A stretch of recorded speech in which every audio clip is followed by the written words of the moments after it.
It's just before 5 a.m. on the 22nd of December 1854 in Government Camp, Ballarat. On a bed in a small, overcrowded hospital, a young officer is taking his last breaths. The man's name is Captain Henry Wise from the 40th Regiment of Foot, and he's finally succumbing to the effects of an injury he received 19 days ago at the Eureka Stockade. Around him is noise and busyness, as if the doctors and surgeons and hospital orderlies didn't have enough to do. Colonial fever and dysentery have gone racing through government camp in the aftermath of Eureka, and all around men are sweating, vomiting, sobbing, calling out and coughing up blood. There's no peace outside either. The endless work of gold mining goes on, accompanied by life. People shouting, laughing, swearing, grunting, complaining, walking, running, and most of all, digging and digging. In the cemetery on the outskirts of town, someone is digging a grave for Captain Wise. It isn't the first to have been dug since violence exploded almost 4 weeks ago, and it won't be the last either. The funeral, which follows just hours later, brings Ballarat to a halt. All work is voluntarily ceased, including gold mining, and the shops close out of respect for the fallen officer. Flags are flown at half-mast, and the Commission of Inquiry, which is examining the causes of the violence which cost Wise his life, adjourns so the commissioners can attend the funeral. Nearly all those in Ballarat able to stand line the dusty tracks which have the nerve to call themselves streets, as Wise's funeral procession makes its way to the cemetery that afternoon. He is escorted to his final resting place by more than 300 of his own men from the 40th, who are led by Commander-in-Chief of the Colonial Forces, Major General Sir Robert Nicoll, the most senior soldier not just in this colony, but on the whole Australian continent. Major John Thomas, recently promoted on the back of his achievements at the Stockade, is the highest-ranking officer from the 40th Regiment present in Ballarat, and walks just a pace behind the Major General at the front of the group. He was in command of the attack which cost Wise his life, and feels the heavy weight of responsibility for the tragedy. He has always done his utmost to ensure his men's lives are not needlessly put at risk, but anything can go wrong in an assault like Eureka. Wise's men, marching in perfect time behind the coffin, are just as grief-stricken as some of the community who line the streets openly weeping, although the soldiers don't show it.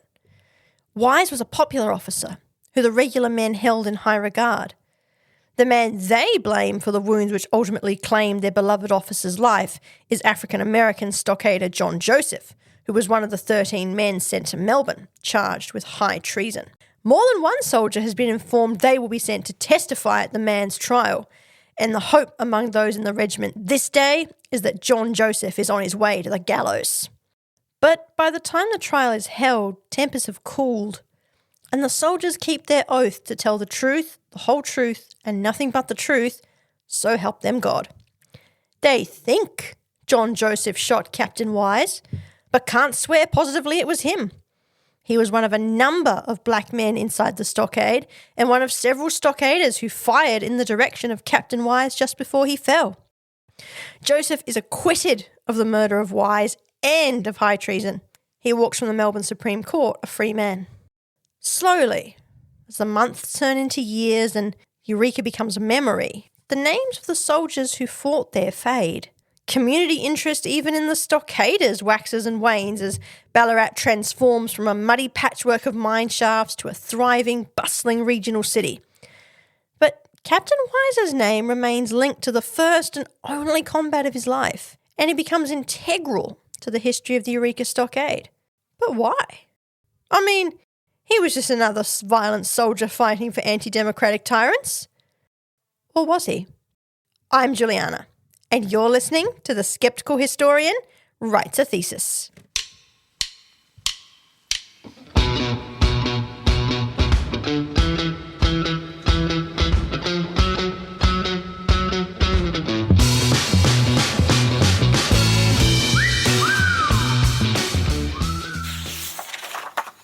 Hey there, skeptics, and welcome back to what I'm absolutely certain is your favourite history podcast out there. I'd like to begin by recognising that I am podcasting on the sovereign and unceded land of the Wurundjeri Wathaurong people who have cared for and maintained their connection to country for over 65,000 years. I'd also like to give a quick warning because we are talking about the Eureka Stockade. We're going to be talking about death and destruction today, and there will also be discussion of surgical techniques, including amputation, performed in the years before the widespread use of anaesthetic or antibiotics, so please proceed with caution if you're squeamish. If you've ever heard anything about Eureka outside my podcast, you've almost certainly heard the name Henry Wise. He's the most famous of all the soldiers who stormed the barricade on the 3rd of December 1854 and has been the subject of numerous pesky myths and unlikely legends ever since. He's so well known, in fact, that he appears in promotional material for the Eureka Centre, a museum which positions itself as the guardian of the Eureka story and is built roughly on the site of the original stockade. The Southern Cross flag is displayed there behind glass, and my favourite Eureka painting, the Eureka Stockade 1854 by George Browning, is also there on permanent display. You can check out my Instagram to see a copy of this painting, or if you're local, you can go and see it in person at the Eureka Centre. But one of the reasons I love it is because of all the research Browning did before painting it. He chose to paint the moment the troops successfully broke through the barricade, and every major figure who was in or near the stockade at that moment is identifiable. Peter Lawler, his left arm all but shot off, is being hurried away by a friend in a red shirt on the left-hand side of the painting. Captain Thomas, pistol in one hand, sword in the other, is at the front of his troops as they swarm over the stockade walls. Michael Ronnie lies dead in the bottom right, his sacco blown off by the bullet which struck his head and claimed his life, while slightly above him Joseph Wall lies on his back, clutching his stomach after being disemboweled by a pike. The 40th Regiment's drummer, Henry Cotter, stands to attention at the far right, blowing into his bugle, and in the bottom left, Captain Charles Paisley, Royal Engineers, leads a group of mounted men towards the collapsing stockade wall. The Eureka Centre incorrectly identifies him as the subject of today's podcast, Captain Wise. Wise does feature in this painting, close to the bugler, easily identifiable by the injury to his legs, the gold tassels on his uniform, and the sword in his hand. He's already fallen at this point in time, but is cheering his men forward as they storm over the walls. The soldier depicted close to Wise, who appears to be running back towards the fray, is probably meant to represent Private Patrick O'Keefe, who helped Wise back from the barricade after he fell. Unlike in the painting, O'Keefe stayed with Wise to try and provide first aid and was quickly joined by another soldier, Private Patrick Linnett. Both men gave testimony at John Joseph's trial for Wise's murder. Why Wise has been misidentified by the Eureka Centre, I don't know, although I am sure that it's not malicious. One of the reasons Browning's painting is so accurate is because he was a professional war artist, and he'd been attached to Australian Army units in the Pacific during World War II, so he knew what a fight looked like. He had always been interested in the Eureka Stockade, and when he retired from being a full-time artist, he devoted about 4 years of his life to painting 2 copies of this fantastic portrait, paying meticulous attention to who was doing what where. And with the benefit of hindsight, his painting is even more accurate than those which were done by eyewitnesses in 1854. As mentioned, one copy is at the Eureka Centre, the other is privately owned by Australian actor Russell Crowe. But the reason I've chosen to start with this painting is not just because it's a wonderful piece of artwork, but because it is the only artwork which depicts the face of Captain Wise. Wise was never photographed and did not have his portrait painted during his lifetime, nor is there a clear description of him in his military record. Browning had as much information as anyone since 1854 of what Wise looked like, that is to say, almost nothing, and his depiction of Wise's face is an artistic interpretation, but it's still important. Wise exists outside of the written record only in this painting. This is unusual for an officer and also for a man of Wise's background. He wasn't an aristocrat, but rather was the eldest son and heir of a landed gentleman, also called Henry Wise. In fact, Captain Wise was the 5th Henry Christopher Wise in his family. Their branch of the family were distantly descended from an aristocratic line, but had made their money through military service and the church. Henry Wise Sr. had been a naval officer for many years before his eldest son was born and was a British military attaché in Italy when the future Captain Wise entered the world. Despite being born in Rome, Wise was very much an Englishman, and a rich one at that. He was educated first at Eton before attending Sandhurst and graduating as dux of his year in 1846, and was given a commission as an ensign in the 40th Regiment. At first glance, this all seems quite ordinary. He graduated from officer training school and was assigned to a regiment. However, in 1846, the 40th of Foot was the most popular regiment in the Empire, with young officers clamouring to get in. They'd recently come back from India, where they'd put down several anti-British results, which had erupted following the embarrassing retreat from Afghanistan in 1842. Go back and revisit my episode, The 40th Regiment and the Crisis of 1851, if you want more details. But in summary, the British newspapers had made the sensationalist claim that the 40th had overrun an enemy artillery position armed only with bayonets. This was nonsense, but it caught on in the popular imagination, and the 40th were lauded as a kind of 19th century SAS for a while. For Henry Wise to have been offered a commission with the regiment straight out of Sandhurst is testament to just how good his own officers felt he was. It appears, though, that life as an ensign in the 40th was neither as exciting or as glamorous as Wise had hoped. When he joined, the regiment was stationed at their regular barracks in Cork, and they didn't leave until they set sail for Australia in 1852. For the veterans of India and Afghanistan, this would have been a welcome respite, but for a young man hoping to make his mark on one of the greatest regiments of his time, well, it was probably a little disappointing. Wise's first chance at command was equally unexciting. He was put in charge of a small force of pensioners at Ballarat when the 40th arrived in 1852. Pensioners were old soldiers who were semi-retired and were still paid half wages on the condition they returned to service if called to do so. However, despite the ordinariness of his post, Wise liked Ballarat, and he was disappointed in 1853 when he was ordered to go to Geelong, where he would be leading a group of younger men from his own regiment. The pensioners weren't happy to see Wise go either, and were even less pleased when his leaving was quickly followed by the arrival of a contingent of the 40th Regiment, who were younger and fitter, and the old men were quietly forced back into semi-retirement.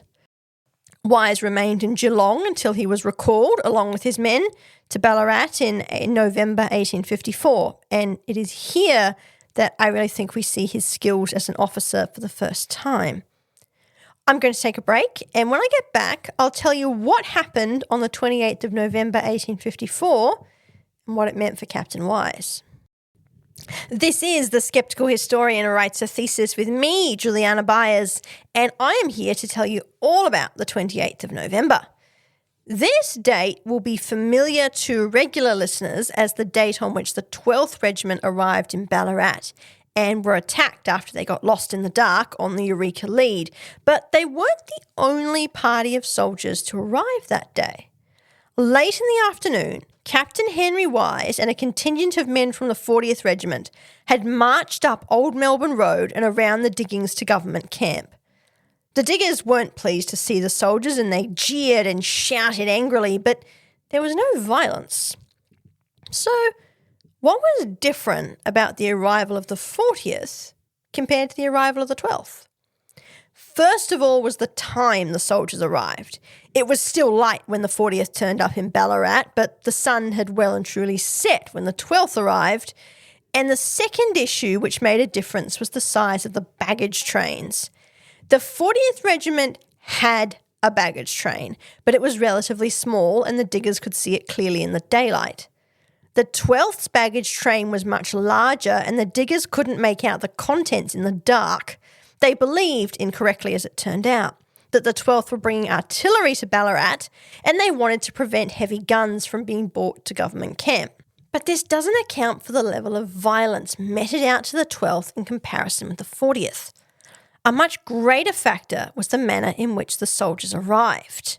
Captain Wise knew Ballarat quite well. As I mentioned, he'd served there before, and he knew how to get to Government Camp without going through the diggings. He was also aware of the volatile situation on the ground, so had his men march with weapons loaded and bayonets fixed in a show of force. A drummer would have kept the beat for the soldiers, so the diggers would have known they were coming, and marching with loaded muskets and fixed bayonets may have seemed provocative, but it was actually defensive.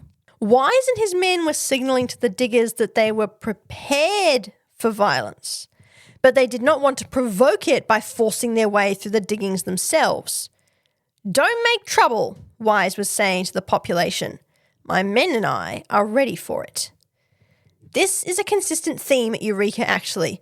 The diggers and later stockaders were highly reluctant to engage with a force that was prepared for them, suggesting that at least some of the quote-unquote captains within the stockade actually understood the limitations of their force.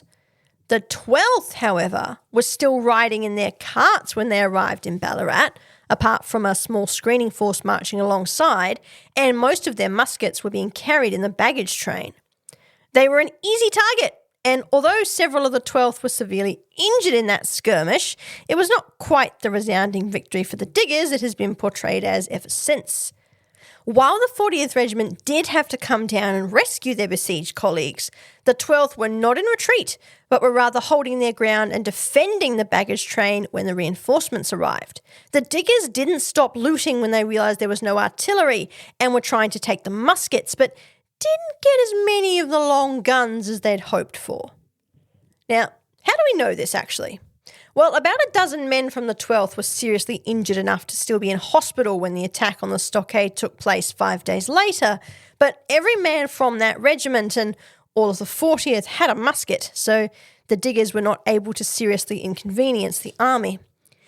Interestingly, the muskets the stockaders did take were later found in the stockade itself, unused, in a rack in what the soldiers called the guard tent, which was a large tent in the centre of the stockade. The majority of the stockaders killed once the army had breached the barricade died attempting to stop the military entering this tent. Along with the stolen muskets, the soldiers also found a cache of arms and ammunition, which disproves the popular lie that the stockaders were poorly armed. They had more guns than they had men able to fire them. Now, while guns were common in the 19th century, not every man could or wanted to use a gun. In fact, the famous pikemen at Eureka are a good example. Many of them were armed with pikes, not because there weren't enough guns in the stockade, as we just heard there were, but because they didn't know how to use a gun. The stockaders were not poorly armed at all, they just had the wrong kind of arms with which to take on a professional army. It's also worth noting that the pikemen, for all the romantic legends around them, made up a single company at Eureka, and that the majority of stockaders who held their ground when the stockade was breached, which was a minority of them to begin with, were carrying and using firearms. But we've deviated a little from Captain Wise, so let's hop back on track. Wise's decision on 28th of November demonstrates not only his skill as a leader, but his interest in his men's well-being. It also illustrates a difference I've come across frequently in my research between military officers who spent their careers in Britain and those who took colonial postings. Officers in the colonial army tended to have a better relationship with the regular men and respect their abilities than officers in Britain, who were products of a much tighter class structure. The markers of class delineation didn't exist to the same extent in the colonies, and not least because a lot of the places that marked these out hadn't been built yet. The government couldn't even find money to pay its essential staff, let alone build barracks with separate officers' quarters. Colonial officers tended to be relatively inexperienced as well, likewise, so they needed the expertise of the regular men who were usually quite seasoned veterans, especially their non-commissioned officers, if they wanted to succeed. A colonial officer who did well was also more likely to be promoted, as there were more higher-ranking positions in the colonies and less officers to fill them than in Britain, which meant there was a potential, if one took a colonial posting, for the start of an absolutely glittering military career. This is the trajectory that Captain Thomas followed. If you go back to my episode on him, you can hear more. However, that sword also cut the other way, and any issues that affected the regiment or outbursts of violence which required more than a regular response to contain, and Eureka was considered a regular response, were laid at the feet of the officer, and his career would effectively be over. He could buy all the commissions he could afford, but he'd never be offered a command again. The younger men who took colonial postings were relatively expendable to the military establishment, because there were always more bright young Sandhurst graduates waiting to take their place.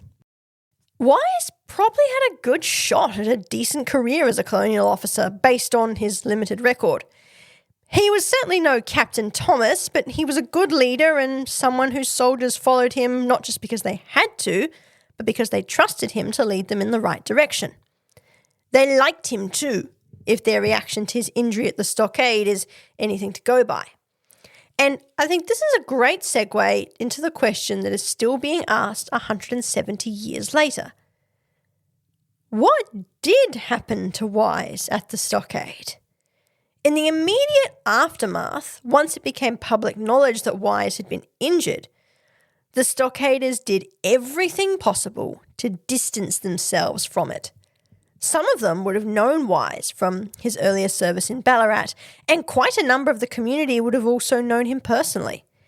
As I mentioned earlier, when he'd been in Ballarat in 1852, he'd enjoyed it, and he was liked by the community, not just by the pensioners he'd been in command of. No one in 1854 wanted to put up their hand and say, "It was me, I shot Captain Wise," because it would be like getting on social media today and announcing that you enjoy kicking puppies in your spare time. You'd be public enemy number one. In Ballarat, there would not only have been an upset community to deal with if anyone had stood up and taken credit, but an entire regiment of angry soldiers who would have wanted a piece of the man who shot their captain. When the prisoners were brought up to government camp in the wake of the attack, a group of soldiers saw John Joseph, who, if you remember from the beginning, was the man they believed was responsible for shooting Wise, and Captain Thomas had to personally intervene to prevent Joseph from being murdered on the spot. However, by the first anniversary of the stockade, in December 1855, every man and his dog in Ballarat was not only claiming he had been at the stockade, but that he had personally shot Captain Wise. Why? Because there was honour attached to it.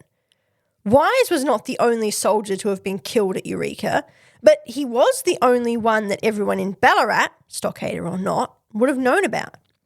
He had also been an officer, and despite what the diggers and stockaders would claim for the rest of their lives, they too were very partial to class.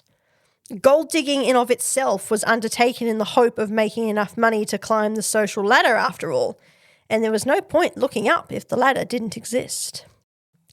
Wise, as a member of the officer class, was a superior being compared to the regular men. So for an ordinary man to have shot him gave that man a sense of clout and prestige. Interestingly, going back through court documents, inquest testimony and sworn statements, we know many of the men who later claimed to have been at the stockade and to have shot Captain Wise swore up and down in the immediate aftermath that they hadn't been within 100 miles of the barricade. In the years after Eureka, though, when it was fashionable to have been a stockader, these men all wrote memoirs and pretended to have been key players. So how do we sort the wheat from the chaff and find out what really did happen to Captain Wise? I'll tell you right after this break. And we're back, skeptics, and about to find out what happened to Captain Wise, including who shot him, what injuries he sustained, and we're going to start, though, by unpacking the myths which continue to swirl around him today. Not only because it's one of my favourite things to do, that is, unpack myths about history, but because I think we owe it to Captain Wise's memory. He is always going to be associated with Eureka, so the truth needs to be prominent. So let's get the most obvious misunderstanding out of the way first. Wise was not the overall commanding officer at Eureka. Regular listeners will know this role fell to Captain Thomas, 40th Regiment, assisted by Captain Paisley of the Royal Engineers as his second in command. It baffles me that this myth about Wise gets thrown around. In fact, I've even seen it repeated in textbooks and museum exhibits, so it's a popular one, but very easy to disprove. Wise had a command at Eureka. He led a company of 87 men from the 40th in attacking the stockade, but he was one of 3 captains who led parties of men under Thomas. And despite all these men being the same rank, there was a wide gap in experience. Thomas was, by far, the most experienced officer at Eureka, while the others, Wise included, had never been in so much as a skirmish.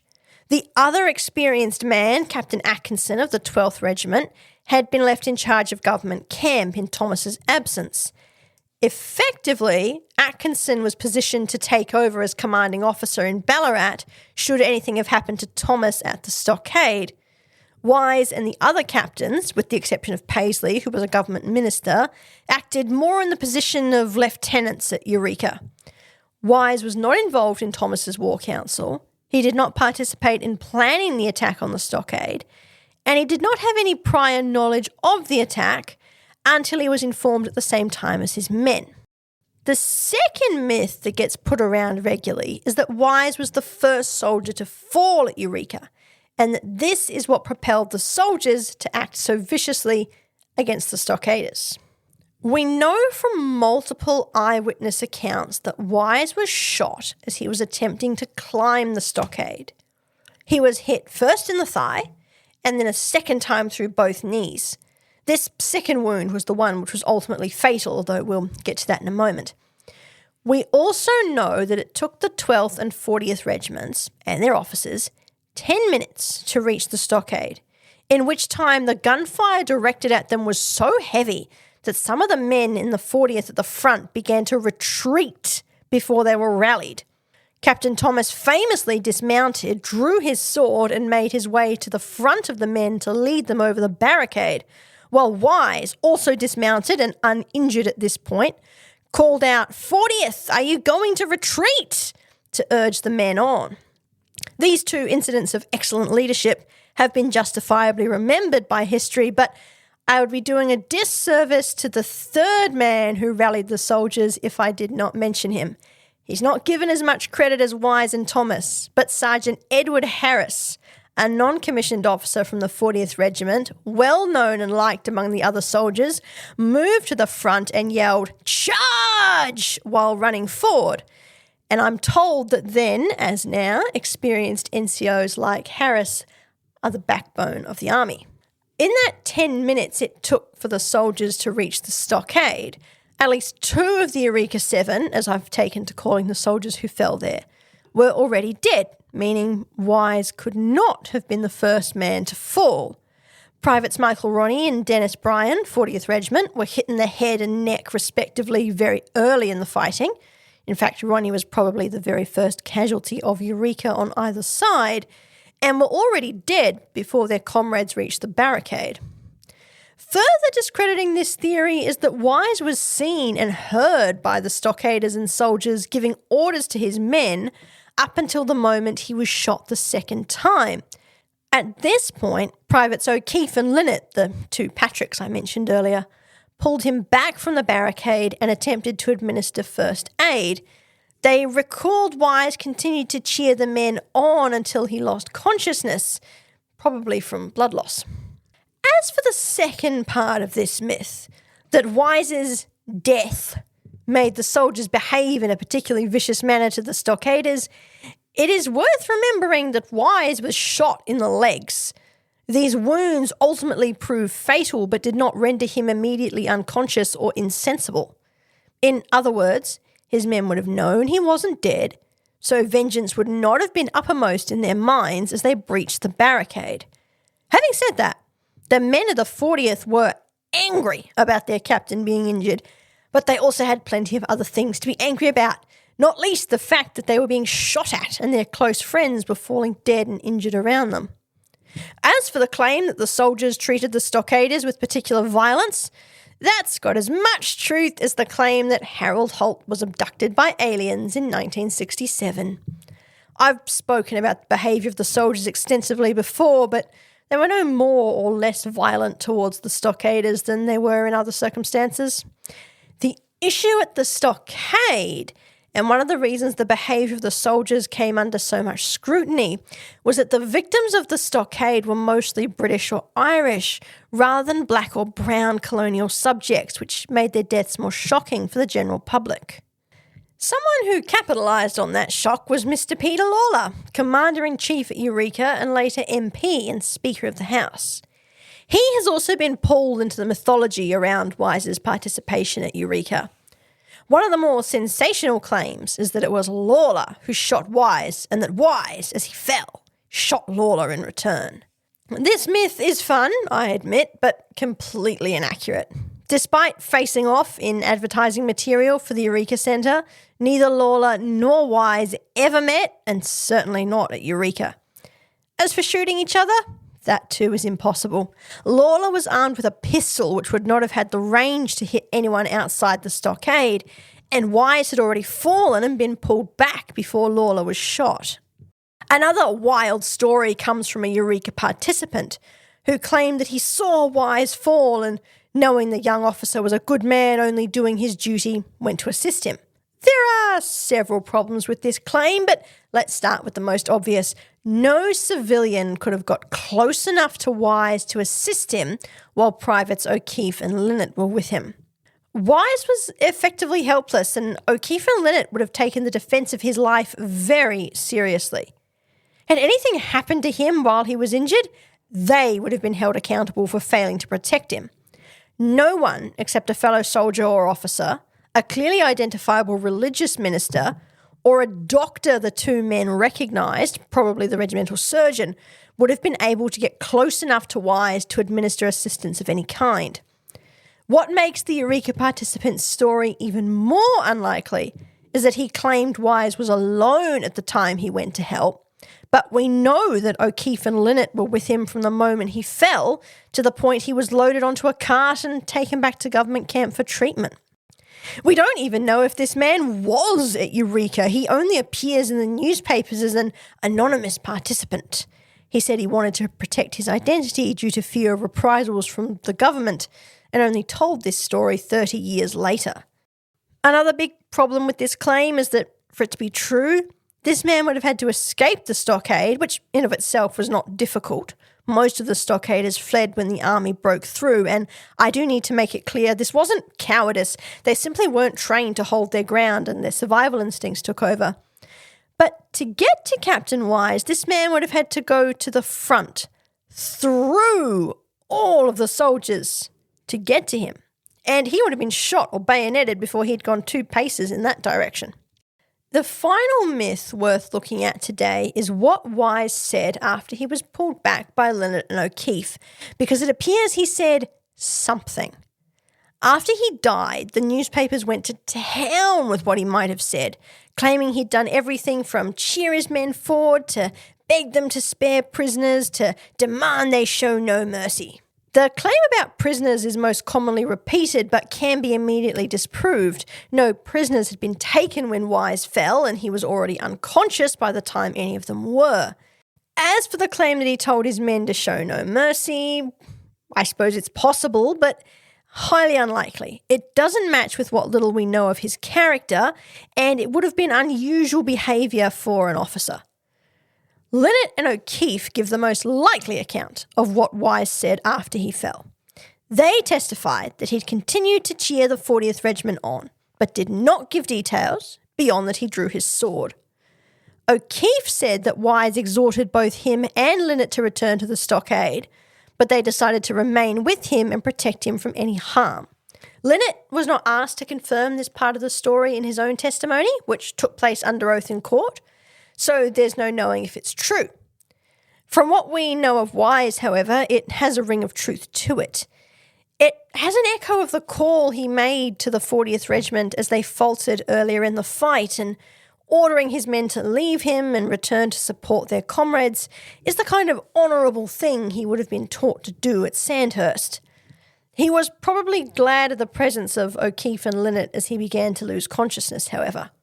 Wise was human, after all, and he'd just been badly wounded in a strange country far from his home and family, and would have known that death was a very real possibility. The two soldiers tending him probably provided some measure of comfort to him in that critical moment. A little anecdote here, though.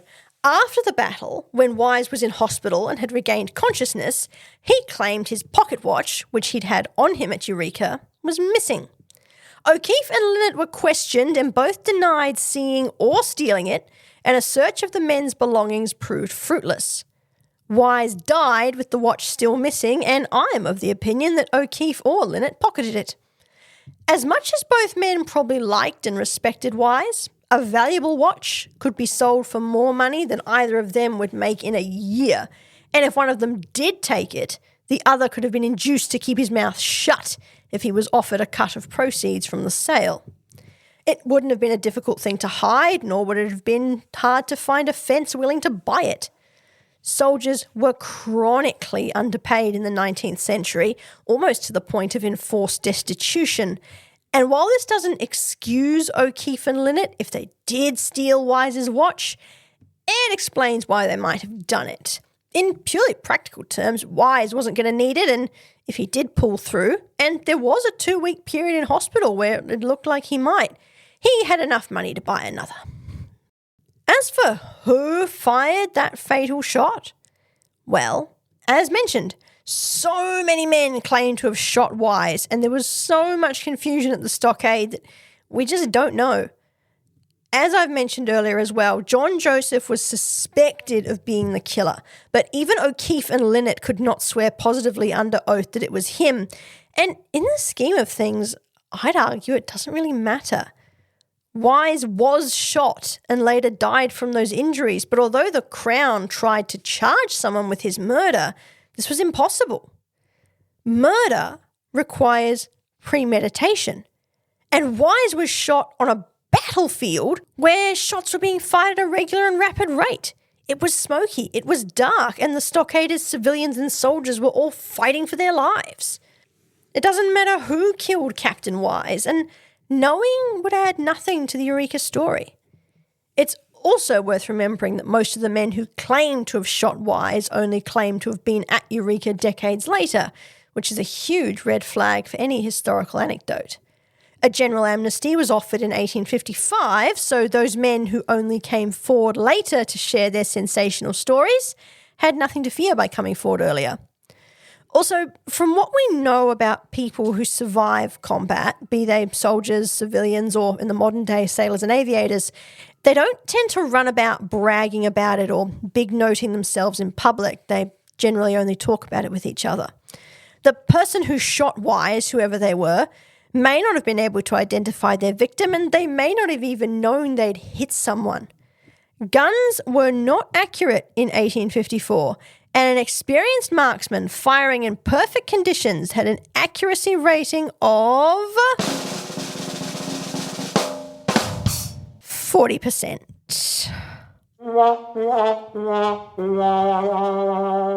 Hitting something was a matter of luck as much as it was skill. But there's a final chapter to the tragedy of Henry Wise. What happened in the 3 weeks between his wounding and his death? By the time Eureka was over, Henry Wise was unconscious, and despite the efforts of Linnett and O'Keefe to help him, he was in serious danger of bleeding to death. He was placed in a cart along with the dead and wounded and conveyed to the hospital at government camp. The dead were left in the cart in the courtyard, while the wounded, including Wise, were rushed inside. The hospital was merely a large tent, like just about every other structure in Ballarat, to be honest. And it wouldn't have been very clean either. It was on the site today of the post office gallery on the corner of Sturt and Lydiard Streets, although it didn't occupy the whole space now taken up by that building. There was, it will not surprise you to hear, a post office on that site as well. Wise would have been brought into the hospital, deposited on a camp bed if they had them, a thin mattress on the floor if they didn't, or if things were really dire, on a blanket or sheet spread out on the ground. And an orderly would have stopped his bleeding and waited for the surgeon to assess whether Wise would need one or both of his legs amputated. This is where it gets murky because there's no record of whether or not Wise even had an amputation. But medical historians who have examined the documents describing his wounds say that in 1854, he would have had to have had at least one of his legs amputated. There was no other treatment available for his injuries. The shot to his upper thigh would have been less of a concern than the bullet which went through both knees, and the records indicate that that first shot was not enough to stop Wise as he was climbing the stockade. According to O'Keefe, who was next to Wise when he was shot, Wise simply quipped that "my dancing is forever spoiled" and continued to climb before the next shot went through both knees and brought him down. Interestingly, this was quite a common phenomenon in the era of black powder weapons, as bullets quickly lost momentum after they were fired and a slowly moving ball could not penetrate as deeply. So unless something vital was hit immediately, such as Wise being hit very quickly in the knees, it could take several shots for a man to go down on a 19th century battlefield. This accounts for the claims about excessive brutality at the stockade when civilians found the bodies of their friends who had been shot multiple times and assumed it was particularly unusual. In fact, it was ordinary. But back to Wise and his legs. Amputation in the 19th century was a nasty thing, although people could, and did, survive it. It depended very much not only on the extent of the injury and the skill of the surgeon, but a whole lot of other factors which were either outside the control of the surgeon or not well understood in the 19th century. Just the shock and pain of amputation itself could kill someone, and if the surgeon hit an artery, the patient would bleed to death within seconds. Some surgeons were more experienced than others with the procedure as well, so if one had an inexperienced surgeon, the procedure itself could take longer, and further amputations could be necessary down the line to clear up diseased bone or tissue. Hygiene and cleanliness were also not understood in the 19th century, and the thing which most often killed an amputation patient was not usually the procedure itself, but the infection that came from using unsanitized tools and equipment. Pain relief at the time was also limited and consisted of the following three options: alcohol, opium, and chloroform. The first two were certainly available in Ballarat, although records are silent on whether they were used. If chloroform was around, though, there's no record of it. Given Wise's condition and the uncomfortable fact that, as an officer, his life was considered worth more than those of the regular men who were wounded, it is likely that the surgeon would have wanted to move quickly and wouldn't have wasted time looking for any painkillers that were not immediately available.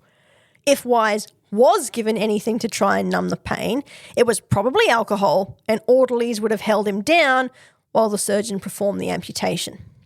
Despite there being no record, we can safely say that Wise must have had the amputation because he lived for about 2 weeks after Eureka, and he wouldn't have survived that long if he didn't. However, it's impossible to say whether he had one or both his legs amputated. Again, there's no surviving record and no excavation has taken place in the soldiers' enclosure at Ballarat Old Cemetery which would answer this question. I want to make it clear though, having said that, I am not in favour of any excavations in that area, and I think that Wise and the other men buried there should be left to rest in peace. After the amputation though, Wise did begin to recover. He was not well enough to leave the hospital and his army career was certainly over, but the papers report that he was on the mend. I always like to think, and I know some historians frown on speculation, but we're going to wander down speculation lane a little bit here. I like to think about what he might have been doing at this time. Was he writing a letter to his parents at home, letting them know what had happened? Had he written to someone in Melbourne, asking them to book him a passage back to England, which undoubtedly was where he needed to go? Did he speak to the surgeons or orderlies about the few rehabilitation options available in 1854? If he'd had a single leg amputated, he would have had to either use crutches or a wooden prosthetic, and if he'd had a double amputation, his only option would have been a wheelchair. As a wealthy man, Wise could have afforded such things, and had he survived and made it back to England, he probably would have hired someone to help care for him if his mother, who would be expected to, could not. I also like to hope that Wise, who had always shown an interest in his men's welfare, we know this from his record, asked after those soldiers who were dead or wounded. He probably spoke to Captain Thomas at some point, although what they discussed beyond Wise's injuries and how much support the army would provide for Wise's trip back to England, we can only guess at. The army did usually pay for return fares for wounded regular men to go back to England or Ireland or wherever they were originally from if they were injured too badly to continue serving, although the records are less clear about whether this was extended to officers, given these men usually had much more money and expected to travel in a certain style. The army liked rich officers but wasn't always willing to pay for them. Then, 3 days before his death, Wise's condition quickly deteriorated. While his death certificate simply gives his cause of death as wounds sustained at Eureka, it is most likely that what actually killed him was an infection. Whether it was from his injuries, the amputation, or just something he picked up in the undoubtedly filthy hospital at government camp, we'll never know. We do know that dysentery and typhoid, known as colonial fever at the time, went racing through government camp shortly after Eureka, as mentioned at the start, and a man in Wise's weakened condition would have been susceptible to either of these diseases. Having said that, death certificates for the soldiers and civilians living in government camp who died of either disease say so, which suggests that Wise's death was caused by his injuries rather than a secondary illness. However, like all the identifiable dead from Eureka, Wise's death was not reported to the registrar in Melbourne until 6 months later, and the informant was given the bare minimum of information needed for the records to be made. This man, Sergeant William Addleton, was given a list of all the soldiers at Ballarat who had died between November 1854 and June 1855 and sent down to the registry office in Melbourne. And a similar procedure was followed for the stockaders and civilians who had died at Eureka as well. This is one of the reasons why we don't have accurate records of the dead. But I'm getting a bit ahead of myself. Whether Wise stayed in the hospital after his amputation and as he began to get better, or was moved to another tent in government camp, or possibly even billeted in a hotel, we don't know. We can be sure he stayed in Ballarat because that's where he was when he took a turn for the worse on the 19th of December. I make this distinction because some of the injured were taken to a hospital in Geelong, but Wise was not among them. We know he died in the hospital at government camp too, which suggests he may have stayed there, and records show he was attended by the 40th Regimental chaplain, who later performed Wise's funeral service. It also appears from the records that Wise was conscious and aware that he was dying at some point in those 3 days because he gave instruction that he wanted Sir Charles Hotham, the government of Victoria, to be consulted regarding the manner of his place and burial. This may seem unusual, but it was not uncommon when a wealthy and well-connected officer died unexpectedly in the colonies for the army to confer with the governor about whether the officer would be buried in the regimental grave or whether the government would fund a private grave. Exceptions were made if the officer had family in the area who could claim the body. If Hotham was consulted, it's not in the records, although we know that he was informed of both the wounding and later death of Captain Wise. Although with everything else Hotham had on his plate, it's not surprising that he wrote little more than the regular platitudes in the reports and letters to various officials back in London and expressed nothing more than his deep regret about Wise's death. How the Wise family back in England found out about Henry Wise's death is not known. The British Army in 1854 did not have a standard policy for informing families, and in many cases they didn't even have a record of the next of kin. However, given that Wise was an officer and the son of a naval officer as well, it's likely that those details were actually recorded in his case. Regardless of how they found out, we know they did find out. George, the second son of Henry Wise Sr., became the heir, and he inherited the family home and estate in 1883 after the death of his father. George himself died a bachelor in 1888, and the house and land were inherited by a cousin. I haven't been able to find out what happened to the Wise property after that, and the family seems to have separated, gone their separate ways, as large families do. There's no evidence of a serious estrangement, but the children seem to have all drifted off and started lives of their own. When the 40th Regiment returned to England from Australia in 1870, the officers paid for a memorial to Captain Wise to be placed in the church near where his family lived and actually where his grandfather had been a minister. To the best of my knowledge, it's still there today in Christchurch at Leek Woolton. Captain Wise's younger sister Harriet and his stepmother Jane, who Captain Wise never met, she married his father after Henry Wise Sr. was widowed in 1858, are also remembered on plaques nearby. In Australia, his name is on the 40th Regimental gravestone in Ballarat Old Cemetery and on several memorials at the Eureka Stockade Memorial Park at the Eureka Centre in Ballarat. His death may not have been a tragedy of Shakespearean proportions, but it was enough. If nothing else, it made people aware that when violence erupts, someone will respond, and I think that's the tragedy of Eureka itself. In the aftermath, when the cost is being counted, finger-pointing begins, and before you know it, everyone is abdicating responsibility. Yet everyone involved was prepared to pick up guns, to posture violently, to threaten each other. I've said it before, I'll say it again. What on earth did people expect to happen? Eureka started as an agitation over corruption and bad government policy, and it ended in a traumatic and bloody skirmish that claimed the lives of at least 60 people, including Henry Wise. Now, he didn't understand the politics behind the stockade, but he did know that the Ballarat community, a community that he was an integral part of, full of people that he liked and respected, was under threat. And his death would be remembered by that community. 30 years later, in a letter to the editor demanding better care be taken of the cemetery, a long-time Ballarat resident recalled Wise's death in 3 simple words: a public calamity. And listeners, this is the end of the tragedy of Henry Wise and also the end of The Skeptical Historian Writes a Thesis for 2024. I really want to thank you so much for your support over the past year and keep an ear out for special announcements on what's happening in 2025. And as always, my wonderful friends, stay skeptical.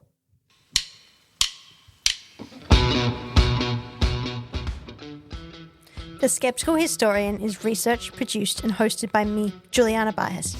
You can find a full list of resources used in my research by going to my rss.com podcast page, clicking on the relevant episode, opening the transcript, and scrolling down to find the sources. That's rss.com/podcasts/the-skeptical-historian. Sound effects are by Adobe Creative Cloud, Pixabay, and Epidemic Sound, used under the appropriate license. The music track The Whistle Funk by Telsonic was also used appropriately. Podcast hosting is by rss.com. See you next time, skeptics.